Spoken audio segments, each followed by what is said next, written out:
Bisa kita mulai. Assalamualaikum warahmatullahi wabarakatuh. Waalaikumsalam warahmatullahi wabarakatuh. Saya Beka, saya ini dosen di Saintek. Anda diberi kebebasan kebanyakan di Saintek, berbeda di Saintek. Di Saintek itu mahasiswanya itu disuruh kreasi bagaimana Anda mempelajari sesuatu. Tidak harus berdasarkan RPS, tidak harus berdasarkan apapun. Bahkan mahasiswa bisa hobi untuk kuliah online. Yang penting targetnya adalah apa? Targetnya itu apa? Mendapatkan nilai yang baik. Itu target mahasiswa, ya. Nah, mendapatkan nilai yang baik itu harus apa? Kalau menurut Anda, untuk mendapatkan nilai yang baik, apa yang dilakukan? Hah? Belajar, belajar lagi. Jangan juga, apa lagi? Rajin, apa lagi? Sungguh-sungguh aktif. Nah, itu banyak hal yang terjadi. Tapi yang paling penting adalah dekat dengan dosen. Banyak mengatakan bahwa untuk masuk kerja itu banyak, tapi yang paling cepat adalah pakai orang. Betul tidak? Nah, ini yang menunjukkan bahwa itu dari dulu ya, itu sistem pendidikan dari dulu. Bagaimana kita atau Anda sebagai mahasiswa itu bagaimana mengambil hati seorang dosen. Banyak hal, contoh dengan edukasi. Kalau merasa kemampuannya pintar, maka contoh Imam Ghazali, Imam Syafi'i itu datang sebelum masuk pembelajaran itu sudah mengkaji buku. Itu kalau orang pintar. Kalau orang merasa bahwa waktu pas-pasan, apa yang dilakukan? Apa yang dilakukan? Apa yang dilakukan? Saya yakin Anda pintar semuanya ya. Apa yang dilakukan kalau waktu pas-pasan? Ya, tidak ada itu. Bukan yang masuk. Nah, kita harus mengenal dosen. Pertama, sering bertanya meskipun apa? Kurang lebih sebenarnya. Meskipun Anda tidak tahu apa atau hanya mudah-mudahan nanya, kan tanya. Itu interaktif pendekatan terhadap dosen. Contoh seperti halnya sekarang, bagaimana Anda? Ya. Kita mudah-mudahan sudah kemarin saya tuh melihat itu kasihan mahasiswa yang berat. Ya. Tapi masih saya tuh enak, Pak. Besok bisa nggak online boleh? Udah, saya disana seperti itu. Pak, kita itu boleh, tapi kasih saya belajar. Contoh seperti ini.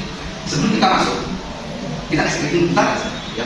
Karena screening itu dibutuhkan untuk apa? Untuk menyamakan persepsi, untuk membuat link. Kalau saya tepuk tangan satu itu, tepuk tangan satu itu, tepuk tangan dua itu, tepuk tangan tiga, oke? Contoh 1, 2, 3, 1, 2. Oke, lagi mulai 1, 2, 3, 1, 2, 1. Oke, ya saya kira cukup bagus.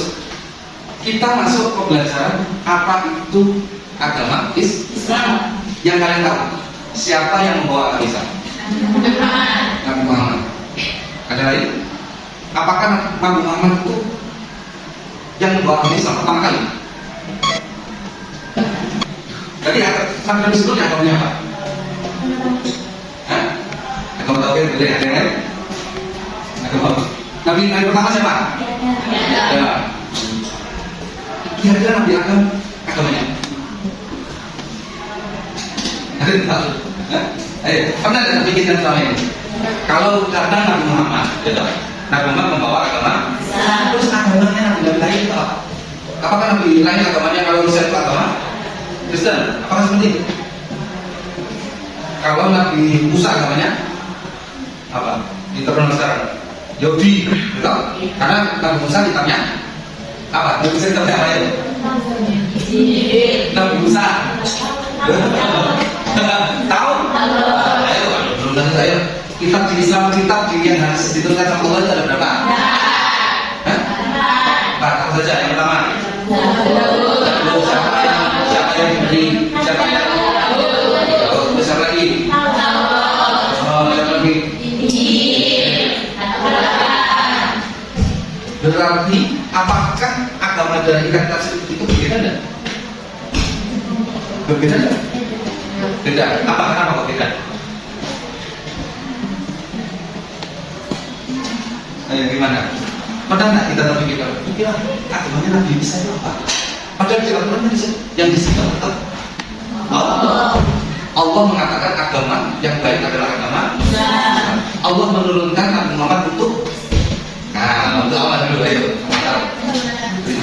makanan akhlak. Apa itu artinya? Menyempurnakan akhlak. Ada tidak seperti pada agama Islam?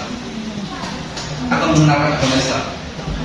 Tapi liutamina makarima dengan kata lain berarti agama dari Nabi Adam sampai Nabi Muhammad adalah agamanya Islam. Bisa tidak diterima? Jadi tidak konsisten semua mengenal agama berbeda-beda itu Allah tidak konsisten. Tapi yang membuat meluruskan adalah agama Islam yang dibawa oleh Nabi Muhammad. Karena Nabi Muhammad adalah Nabi terakhir. Oke, bisa dipahami tidak? Baru Muhammad selama yang terpikirkan ternyata agama-agama lain itu Islam itu sejak kapan? Ya kan? Hanya saja yang membuat perbedaan adalah agama Islam di zaman Muhammad dengan agama yang lain. Dengan Nabi sebelum apa yang beda? Ibadahnya boleh, ada yang lain? Cara penyampaiannya boleh, ada yang lain? Ajarannya boleh. Pernah tidak Anda mendengarkan Islam Mi'raj? Yang mana Islam Mi'raj itu membuat kita ini lebih rileks. Apa yang terjadi di sini? Pemwaktingan sholat kan? Apa yang diceritakan? Ada tahu? Gimana? Ayo. Apa itu? Ketika Nabi Muhammad bertemu dengan Allah, terus dikasih tugas untuk sholat 50 rakaat. 50 rakaat.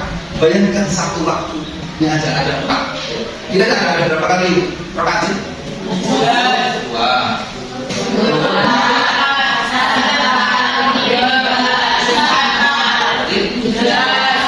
11 kali berapa? Kali 10 berarti kira-kira kuat nggak kalian sholat selama 1 hari? 100 rakaat kuat nggak? Apa? Saya 5 waktu aja kadang-kadang nah itulah yang membuktikan bahwa Islam itu yang kita kenal selama ini bahwa itu adalah agama yang bisa apa? Agama yang memudah. Coba Anda cari tahu agama apa yang memperhatikan umatnya mulai dari dia hidup sampai mati. Dia hidup apa? Disanakan apa? Lahir, diajari, mati, bangun tidur, ada doanya enggak? Mau makan ada doanya enggak? Terus keluar rumah ada doanya enggak? Ya, terus kayak gitu seakan-akan bahwa Islam itu memperhatikan umat. Terus ada orang, ada generasi Anda semua mengatakan bahwa saya sekarang merasa sendiri, tidak ada yang memperhatikan. Anda tidak merasa sendiri? Merasa sendiri pernah rasanya? Benar sendiri? Benar tidak? Padahal di Islam Anda tetap diperhatikan. Anda sendiri merasakan Nabi Muhammad mengatakan keluar rumah baca Al-Quran, mau makan baca Al-Quran. Dan itu bentuk perhatian Islam kepada umat. Oke, sampai situ tidak selesai. Ya, sebelum kita masuk ke selanjutnya kita mulai. Oke, tepuk tangan 1, tepuk tangan 2, tepuk tangan 3, 3, 1, 2. Belum ya, masih bingung ya. Oke, lihat. Nah, jadi teman-teman, ini RPS ini akan kita berikan dalam arti seperti ini. Anda mencari tahu bagaimana umat Islam pada zaman itu menyebarkan agama Islam, atau Nabi Muhammad datang untuk menyebarkan agama Islam. Tapi sebelum Nabi Muhammad lahir, apa yang terjadi? Kejadian apa sebelum lahir Nabi Muhammad? Yang paling viral, pikiran nggak tahu boleh. Apalagi ternyata itu disebut di dalam surah apa itu surah? Wah, harus sendiri mengenai hebat. Apa itu surah? Surah kan? Yang berbeda kita dari surah Al-Fatihah. Ada kapan enggak? Alam Taro. Nah, oke, Bismillahirrahmanirrahim.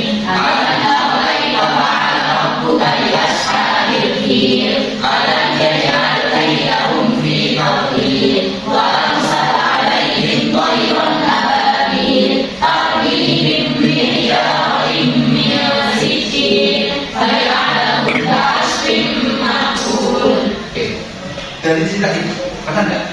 Anda mendengar hal yang tidak mungkin. Apa itu saja? Apa itu? Di dalam surah itu. Yang seakan-akan menghayal parah, fantasi. Apa yang terjadi di dalam surah? Apa? Ada burung bangkit mengalahkan pasukan manusia yang membawa gajah dengan membawa batu kerikil dari neraka. Mana yang manis? Anda kalau sekarang diceritain gitu, percaya nggak siapa mendengarnya? Mas Adi, siapa yang Tisah? Ya, kira-kira Mas Adi bilang kesannya, Tisah, saya baru sholat di Mekah tadi, percaya nggak? Baru saja kalau coba cerita, Mas Adi bilang kesannya, saya baru sholat di Mekah barusan, percaya nggak? Betul, saya mungkin nggak terjadi. Mas Adi mungkin nggak barusan tadi pagi udah sholat di Mekah, mungkin nggak? Nggak mungkin. Kalau saya bilang, ya saya sadar. Kalau masalah cerita saya, ya paling gitu kan. Tapi apa yang terjadi? Bahwa itu sebuah hal yang tidak mungkin. Apa yang terjadi? Burung membawa batu, mengalahkan prajurit, mengalahkan gajah, terus kalah. Butuh berapa? Dan butuh berapa? Burung. Apa yang diajarkan di sini? Kira apa? Apa yang diajarkan di sini? Apa kira-kira? Dan gambarannya kalian kan pasti tahu, pernah ada berpikiran, masa mungkin sih seorang apa namanya hewan burung membawa mereka mengalahkan gajah, mengalahkan manusia, memburu manusia dengan gajah? Mungkin nggak seperti itu. Tetapi ini yang ditunjukkan bahwa Allah itu bisa melakukan segala sesuatu. Dan Allah saat itu sebelum kelahiran Nabi Muhammad, di waktu kelahiran Nabi Muhammad, Allah menjaga betul kekasih Allah, yaitu Nabi Muhammad. Itulah yang membuat bagaimana Nabi kita itu spesial. Banyak sekali yang bilang kayak iya. Contoh Al-Quran, Pak Al-Quran itu benar gak sih? Pernah ada pikiran kayak gitu? Terus Tuhan kita siapa sih? Kok kita beda dengan Tuhan agama-agama lain? Ada Tuhannya disiksa, disembah. Gitu. Masih ada Tuhannya disiksa, disembah. Ya kan seperti Tuhan agama Kristen. Kita ini tidak punya kontrol model Tuhan, Pak. Mau Tuhan kita kayak apa? Ya kita seperti itu. Pernah ada pikiran kayak gitu? Atau dapat sama ini? Pokoknya FBT atau apa buat video FBT udah. Kalau itu lihat aja hal-hal yang lebih kapati atau apa itu. Jadi kalau sama saya kapati terus berangkat dulu mas. Kapati apa itu? Nah dari situ ya, bahwa Islam itu apa ya bedanya? Islam itu agama terakhir yang dibawa oleh Nabi Muhammad, tidak secara langsung merubah umat Nabi jadi Nabi Muhammad jadi Nabi di umur berapa? Di umur 40. Nabi nikah di umur 20. Nikah dengan Khadijah umurnya 45.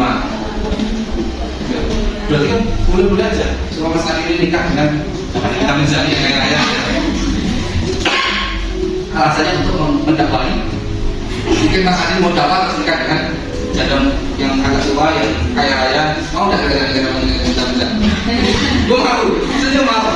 Apa yang penting saya kaya raya sepatnya. Jadi boleh. Dan itu menunjukkan bahwa itu hikmat Nabi Muhammad itu adalah manusia biasa. Tapi yang membedakan Nabi Muhammad adalah Nabi yang sangat dicintai Allah, bukan seorang Tuhan. Hanya manusia yang beda. Oke, sudah berapa? 20 menit. Sudah 20 menit. Iya. Teman-teman, nanti RPS-nya kita bagi. Ya. Ini sebagai budget kita bagi. Tapi materi yang saya berikan ini materi yang bagaimana Anda selama ini harus memahami betul konsep apa? Konsep apa? Bahwa Islam itu datang tidak secara langsung berubah umat manusia. Tidak. Ada tidak? Jadi Islam datang ada tidak cerita Nabi Muhammad Makamah untuk mengajak umat Islam umat saat itu untuk sholat tidak bertahap. Tidak.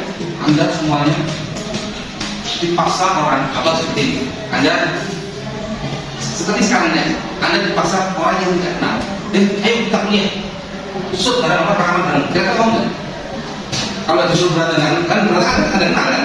Kalau cuma disuruh orang yang tidak kenal, mendadak kamu di jalan, ayo rekaman, mau nggak? Terus memang ada disuruh orang yang orangnya sopan santun. Sebelum nyuruh ada dikasih makan, kasih uang sama suku. Ayo Ren, kita sholat, mau nggak? Nggak mau nggak datang terus diajak sholat. Ayo sholat bareng jamaah, diajak makan dulu. Dikasih uang minimal 50.000. Mau sholat?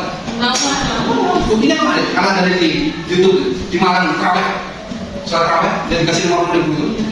Pernah ditertak? Sekarang bayangkan satu musola saat itu kasih tahu, besoknya seluruh jalan full karena dapat uang 50 hanya dengan sholat terawih sampai selesai.